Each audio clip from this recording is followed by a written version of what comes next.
Rodrigo Duterte, the leader of the Philippines, has said some pretty terrifying things about female rebels. In fact, during a recent speech, he said the following about women who happen to be rebels. Tell the soldiers there's a new order coming from the mayor. We won't kill you, we will just shoot your vagina. Ooh. He continued to say if there is no vagina, it would be useless. And what he means there is that if it's a woman without a vagina, then she's useless, because that's the only thing women are good for. So I had to read that 2-3 times to make sure that that's really what he meant.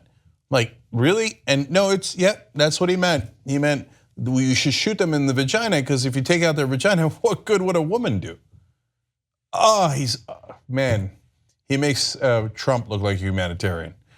So he has a history of saying misogynistic things, but more importantly, basically statements that are violent toward women. Let me give you some examples. He threatens women, but when he's challenged, he insists it was all a joke. Just last week, his spokesperson actually accused women of overreacting and that the president's comments are, just jokes, he's messing around. I mean, that's funny, come on, just laugh. His political friend was quoted as saying, Duterte has also made headlines for joking about rape of a kidnapped Australian who was later killed and for telling troops to rape women in conflict. So that's not a joke. And then of course there were rapes, and so and when you're the leader of a country and that's the tone that you set, like he said, oh, kill the drug dealers. And you know what they did? They killed drug dealers, they killed drug users, and then they started killing people that nobody had any idea whether they had anything to do with drugs, because he allowed vigilantism and thousands of innocent Filipinos died. So now when he goes to tell people raped women who you're opposed to and then shoot them in the vagina, likely that's exactly what they'll do.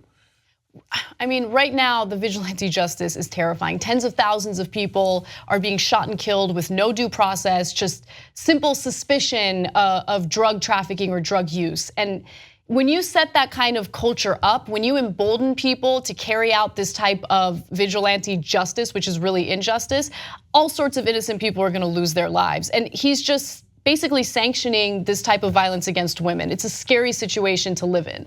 One last thing, he attacks female political opponents by making fun of their looks and judges them whether they're sexually attractive enough or not. Oh, sounds familiar. That does sound familiar. That's exactly what Donald Trump did to, for example, Carly Fiorina, who was also a Republican during the Republican primaries. Mika Brzezinski. He did it to Mika, and he did it to so many other women.